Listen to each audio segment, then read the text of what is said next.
In today's show, Bitcoin price drops to $52,000, liquidating almost $10 billion, as you can see right here, which is a great reminder of how the Bitcoin price action often follows the hash rate. Willy Woo tweeted, price and hash rate have always been correlated. This is the Bitcoin price versus today hash rate collapse from the blackout. I'll be breaking this down for you in today's show. And as Dennis Porter reminds us, if you understand Bitcoin and you played the game correctly, these events make you happy. If you don't understand Bitcoin and you try to leverage long 100x, then today is a terrible day for you. You played the game incorrectly. Learn to play the game so you never lose. Touche. William Clemente tweeted, each Bitcoin bull cycle has had 3 distinctive peaks of supply held by short-term holders. We're still cooling off after just the first major peak. That's right. Also in today's show, gold has this one advantage over Bitcoin, says Max Keiser. He reveals what it is in this new interview with Daniela Cambone of Stansberry Research. I'll be breaking down all the highlights for you right here in today's show. Ray Dalio admitted that Bitcoin could play well in a well-balanced and diversified portfolio, and it appears Max Keiser was right about it all along, as he predicted this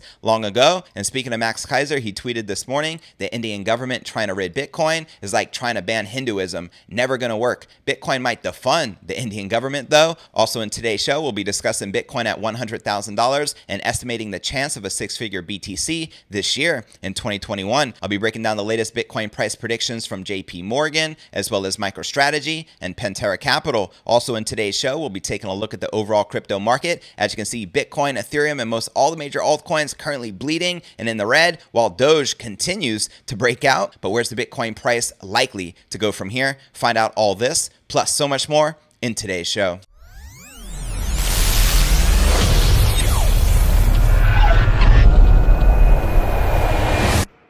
Here at Crypto News Alerts, I drop a brand new episode every single day, so be sure to smash that subscribe button. That's right, and turn on all notifications to receive daily premium Crypto News Alerts every single day, including weekends, just like this. And before I kick off today's show, today's episode is brought to you by our sponsor, BlockFi, the leading provider of financial products and services for crypto investors. Here's where you can put your crypto to work. They're currently paying out a 6% annual percentage yield on Bitcoins. They can literally have your Satoshis work for you, and they're paying out 9.3% on USDT. Now, what I love about BlockFi, besides the fact they're so easy to use and that there are no hidden fees, they are backed by the biggest names in the industry, including Winklevoss, Fidelity, Morgan Creek, and Coinbase. And they have a promo running right now where you can get up to a $250 crypto bonus with a deposit of $25 or more. All you need to do is use my referral link in the description right down below. Once you click it, it'll take you here. Then simply click this yellow button that says sign up, and you'll notice the referral code already pre-populated for you to take advantage of this special bonus. So what are you waiting for? Click the link right down below, and let's start stacking those sats. Shall we? All right, welcome back to another episode of Crypto News Alerts. I'm your host, JV. It's not the end of the world. We may be correcting currently, and the entire market is bloody, but I remind you to zoom out and remember we are in a bull market. It is what it is. Bitcoin fell to sudden lows of $52,000 this morning on April 18th, and a timely reminder of how the Bitcoin price action follows the Bitcoin hash rate. And as you can see right here on your screen, it shows you the Bitcoin 1-hour chart. Now, what exactly caused this major correction? Let's break it down. We saw the Bitcoin price go from 59,000 to 52K in literally minutes, having lost 60,000 support earlier this weekend. Bitcoin was still fairly stable before the snap price event, which liquidated positions worth almost $10 billion over the past 24 hours. I don't know how many times I got to tell you, express extreme caution when trading with leverage. At around 7,000, the hourly loss challenges the record reversal seen in February after Bitcoin hit $58,000 for the first time. In the aftermath, analysts pointed to 2 events as potential causes, which is a hash rate crash and rumors from unnamed sources that the United States regulators were about to charge unnamed financial institutions with crypto-related money laundering. Interesting, right? Now, hash rate, let's break this down first. An estimate of the computing power dedicated to the network by miners crashed by almost half, according to some estimates. This was due to a mass power outage in China's Xinjiang province, home to a large number of miners, which began 2 days ago. In a classic depiction of the old adage, price follows the hash rate, which I talk about on this show all the time, Bitcoin then caught up with reality. Checking out these tweets from statistician Willy Woo, he tweeted, price and hash rate have always been correlated. This is the Bitcoin price versus today's hash hash rate collapse from the blackout, as you can see on your screen, brought to you by Glassnode Analytics. He also tweeted, for those who remember the hash rate collapse of November 2017, look familiar? And he also tweeted, latest hash rate data by Glassnode, 6-hour MA, already nearly fully recovered. BTFD, that's right, buy that freaking dip. What a great opportunity to purchase Bitcoin on sale. Now, Coinmetrics co-founder Nick Carter was similarly unfazed as the Xinjiang problems began, but forecast that media interest in the event would be significant. Checking out his tweets right here, he wrote, the Xinjiang grid going down and its effects on Bitcoin hash rate are what economists call a natural experiment.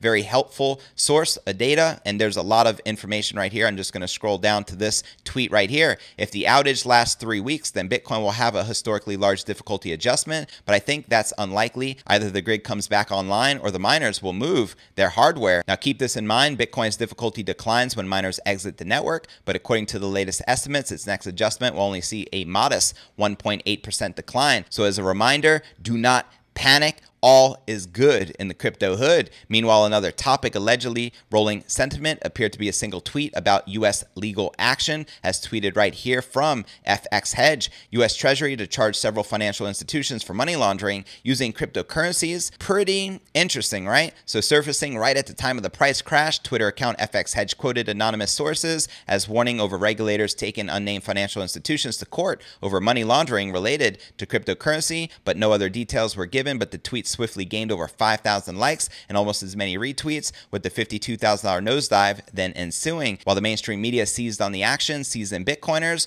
were as cool as ever about what just was business as usual in a bull run. Checking out this tweet from Steven Livera. Honestly, after you've been in the game long enough, you go numb to Bitcoin's price dips. Just Bitcoin doing its thing on the way to $10 million plus per BTC. And checking out this tweet from Dennis Porter. If you understand Bitcoin and you played the game correctly, these events make you happy. That's right. It's called a crash sale. Take advantage of it. If you don't understand Bitcoin and you try to leverage long 100x, then today is a terrible day for you. You played the game incorrectly. Learn to play the game so you never lose. Sage advice. Now, Raphael Schultz-Kraft, the co-founder and CTO of on-chain monitoring resource Glassnode, cited a classic on-chain metric as proof that now was the perfect time to buy Bitcoin. The spent transaction output ratio, better known as the SOPR, which measures overall profit and loss, had reset for the first time since after March's all-time highs of 61,700. Checking out his tweet right here. I guess I might. BTFD. Hashtag Bitcoin. And checking out this tweet from William Clemente, he wrote, each Bitcoin bull cycle has had 3 distinctive peaks of supply held by short-term holders. We're still cooling off after just the first major peak, as you can see right here on your screen. Do you agree or disagree? Holla at your boy. And before I break down our next story of the day, gold has this one advantage over Bitcoin, according to Max Keiser. Also, Ray Dalio finally admits that Bitcoin could play well in a well-balanced and diversified portfolio, as Max predicted all along, as well as discussing a $100,000 Bitcoin price this year in 2021 and what the chances are likely of this happening. But first, let's take a quick look at the overall crypto market. We can see Bitcoin down 10%, trading under $55,000. We have Ethereum down 13%, trading just above 2K. Binance Coin down a whopping 14%, trading at 450 bucks. XRP down 21%, trading at $1.27, as Dogecoin continues to moon, up 11%, trading just under 30 cents. We have Cardano down about 15%, trading under $1.20, and Chainlink down almost 18%, trading at 34 bucks. All right, now let's break down our next story of the day. Longtime Bitcoin bull Max Keiser says that gold has one single advantage over the world's leading crypto asset by market cap. In a new interview with Daniela Cambona Stansberry Research, the Wall Street vet concedes that despite being a vocal Bitcoin advocate, gold is superior to Bitcoin and that it is a malleable good that retains its properties while also shapeshifting and providing anonymity to its holder. Quoting him right here, the one attribute that gold has that Bitcoin doesn't at the moment is fungibility. Gold is fungible to the extent that Bitcoin is not. Fungibility meaning you can melt down your gold and recast it in some other different form, and it maintains its integrity as gold, and it's completely anonymous. It's completely fungible. Bitcoin, because it is digital, because it is a public blockchain, because it's transparent, you don't have the same fungibility. By traditional economic definitions, Bitcoin is not 100% fungible because of how the blockchain allows you to see the history of each coin. Unlike gold, which can take an entirely new form after being melted down, according to Max, the lack of confidence confidentiality on the Bitcoin blockchain is likely the reason why criminal activity using BTC has drastically decreased, with most criminals preferring cash or other assets. That's right, quoting him right here. That's in fact why criminal use of Bitcoin has gone down. It's been estimated recently that in criminal cases around the world, 1 or 1.5% use Bitcoin, and that number in the last 5 to 9 months has gone down to under 1%, because actually using Bitcoin for crime is a terrible idea, because you can go to a publicly accessible blockchain. It's completely transparent and they can track down the criminals. So the criminals are not using Bitcoin, they're using cash, or they might be using gold. It's much more fungible. Ex-Central Intelligence Agency Director Michael Morrell recently published a letter suggesting that criminal activity is in fact flowing away from the Bitcoin blockchain and into anonymity-enhanced cryptos such as Monero. Quoting him right here, based on our research, I have come to believe that if there was one financial ecosystem for bad actors to use that would maximize law enforcement's chances of identifying them and their illicit activities, it would be the blockchain. So there you have it. And to watch this entire interview with Max Keiser and Daniela Cambona Stansberry Research, check out the show notes below the video in the description. And before I break down our next story of the day, Ray Dalio finally admitting that Bitcoin could play well in a well-balanced and diversified portfolio, as Max Keiser predicted all along, as well as Bitcoin at $100,000, estimating the chance of a six-figure BTC price this year in 2021. But first, let's take a quick look at the overall crypto market. We can see the market cap is now under $2 trillion with $280 billion in volume in the past 24 hours. Bitcoin dominance finally back on the rise at 52.5%, and the current Bitcoin market cap sitting just under $1 trillion. Now checking out the top gainers within the top 100, we have Nano up 13%, trading at $11.23. Pundi X Old up 2%, trading at 0.004, and everything else is in the red. There's nothing else in the green currently in the market. Now checking out the top losers within the top 100, we have Satoshi Vision down 30%, trading at $293. Phantom down 30%, trading at 38 cents. Ontology down about 30%, trading at $1.74. And Digibyte down about 30% for the day, but still up 25% for the week, trading at 11 cents. Now, out of this list of the biggest gainers and losers, which altcoins are you currently most bullish on? Let me know in the comments right down below. Now, checking out one of my favorite indicators is the Crypto Greed and Fear Index. Shows we're currently rated a 79 in extreme greed. Yesterday was a 76, last week a 76, and last month a 71 in greed. And if you're not familiar with the Crypto Greed and Fear Index, extreme fear can be a sign investors are too worried. That can be a great buying opportunity like we're experiencing right now. BTFD, buy that freaking dip. And when investors are getting too greedy, that means the market is due for a correction. All right, now let's break down our next story of the day. From criticizing Bitcoin for failing the purposes of money and suggesting a potential ban, to comparing it with gold, and most recently indicating that Bitcoin has proven its place in investment portfolios, Ray Dalio's mind on the crypto seems to be changing. And interestingly enough, Max Keiser not only foresaw this, he predicted it many months ago. Let's discuss it, along with numerous other prominent representatives of the traditional financial world. Bridgewater Associates founder was a vocal Bitcoin critique. Previous comments including bashing the asset's infamous volatility, refraining it from serving as a medium of exchange. Last year, he went even further, claiming the crypto fails the purposes of money. However, he seemed significantly more open-minded in recent months and even admitted he was missing something about Bitcoin. He asked his hundreds of thousands of followers to make him understand what that could be, and later even compared to it with gold. Prominent Bitcoin proponent and host of the Keiser Report and Orange Pill podcast, Max Keiser, shout out to Max and Stacy, surprised the crypto world at the time, saying this was the education of a new Bitcoiner. And although Dalio hasn't gone public to apologize for his previous Bitcoin bashings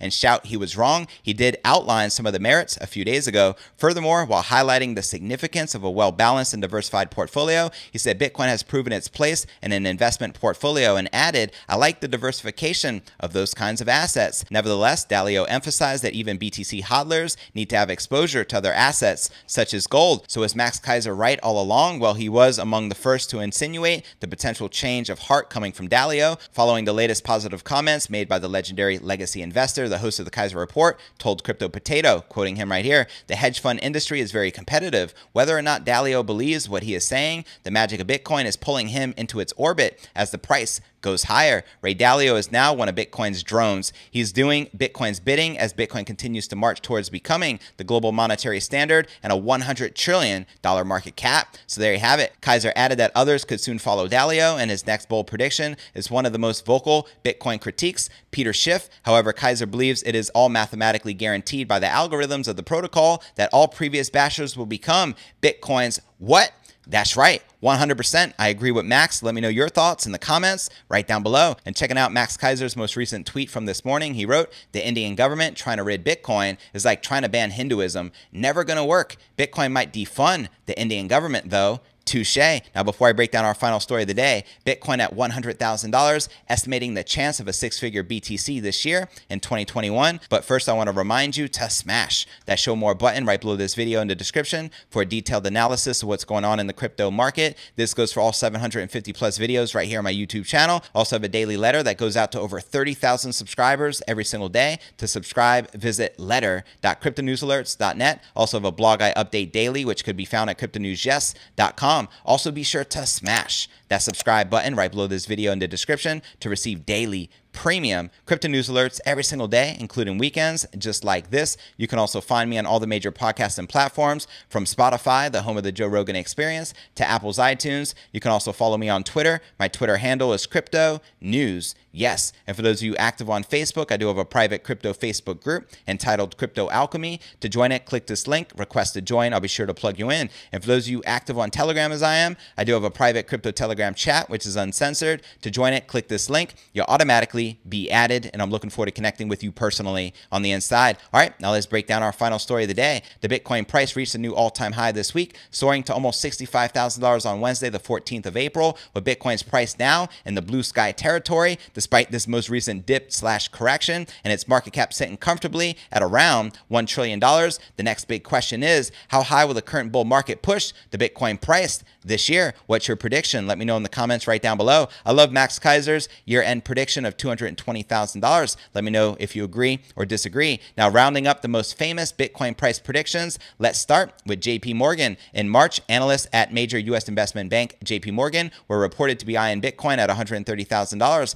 And although no time frame was provided for their prediction, JP Morgan CEO Jamie Dimon was vocal on his criticism of Bitcoin in the past. He once called it a fraud and even threatened to fire any of his employees for investing into the king of all crypto. However, the firm's increasing involvement in crypto projects reflects the growing integration of crypto within the traditional financial sector. Then we have MicroStrategy CEO Michael Saylor, who is renowned for converting his firm's cash reserves to Bitcoin and encouraging other corporate leaders to follow suit. At last count, MicroStrategy held over 90,000 BTC, worth approximately $5.5 billion at this time. Now, unsurprisingly, Saylor is extremely bullish on the Bitcoin price, saying in a March interview that he can see Bitcoin going to $1 million or even $5 million per Bitcoin. Now let's discuss Pantera Capital. They launched in mid-2013 as the original American crypto investment fund and projected a Bitcoin price of $115,000 before September 2021, which virtually means $115,000 in August of this year. Pantera's call is based on the stock-to-flow model. If you're not familiar with stock-to-flow X, it predicts a $288,000 Bitcoin price before the end of this year. Now, given the time of Pantera's call, as well as their transparency regarding its rational basis, we could consider this the most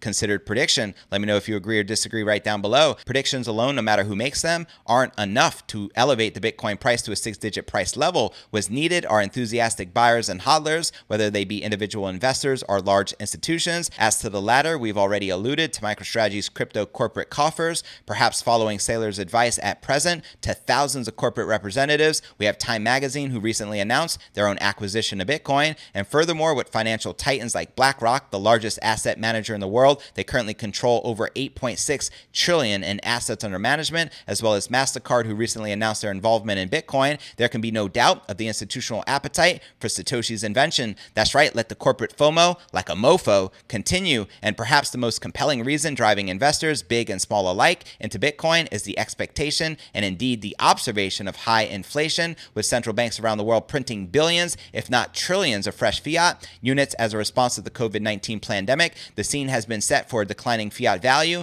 and rising costs for goods and services. So there you have it. As the money printer continue to go brrr, Bitcoin has no top as fiat has no bottom. All right, now for a quick recap of what I covered with you right here in today's show. The Bitcoin price drops to $52,000, liquidating almost $10 billion in long positions. As Willy Woo points out, price and hash rate have always been correlated. This is Bitcoin price versus today's hash rate collapse from the blackout. Also in today's show, I shared that gold has this one advantage over Bitcoin, according to Max Keiser. Also in today's show, I shared that Ray Dalio finally admits Bitcoin can play well in a well-balanced and diversified portfolio, as Max Keiser predicted. predicted all along. Also in today's show, we discussed Bitcoin at $100,000 and estimated the chance of a six-figure BTC this year in 2021. So where do you feel the Bitcoin price is likely to go next? Let me know in the comments right down below. Well, that's going to conclude today's show. As always, I appreciate you tuning in and journeying along with me inside this incredible crypto matrix. If you gain value out of today's show,